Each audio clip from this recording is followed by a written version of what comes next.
ఈసారి 21F movie ఎందుకు చేస్తానో ఏమో, అందరు రేపిస్ట్ అంటున్నారు నన్ను. హనీమూన్ కి ఎక్కడికి వెళ్ళాలని ఆలోచిస్తున్నాడు. మరి పార్వతీశం నోయల్ ఏమాలి? నేను ఆల్రెడీ అక్కడే ఉన్నా. ఈ ఆన్సర్ ఎస్ అయినట్టయితే ముద్దు పెట్టొచ్చు. మీరు హీరోలా?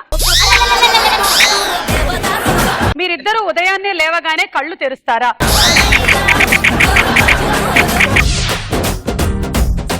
ఇంత అందంగా ఉన్నావేంటే, విత్ మేకప్ వితౌట్ మేకప్? తిడుతుంటే నవ్వుతున్నావేంటే తింగరదానా తింగరదానా. ఈ అమ్మాయి ఫింగర్ పాయింట్ చేస్తుంది కదా, అక్క వీడే అక్క రైట్ ని నైట్ ఎత్తుకుపోయింది. సమ్మర్ లో చలి పెడుతుంది ఏంటో అనుకున్నా, మ్యాటర్ అదని తెలీదు. ఏంటి మ్యాటర్? జిబ్బేసుకోలేదు. మీరు ర్యాప్ సాంగ్ బాత్రూమ్ లో కూర్చొని కంపోజ్ చేస్తారా, బార్ లో కూర్చొని చేస్తారా? బాత్రూమ్ లో అవునరా కష్టపడతావు. లేదు యాక్చువల్లీ ఆలోచనలు వస్తాయి కదా అందుకని. ఆలోచనలు రావండి, ఆ టైంలో బాగా బిజీగా ఉంటాం. మీ జీవిత లక్ష్యం 2 పెళ్లిళ్ళ 3 పెళ్లిళ్ళ? అది లక్ష్యం ఎలా అవుతుంది, అది గిఫ్ట్ అవుతుంది అలా అవుతే.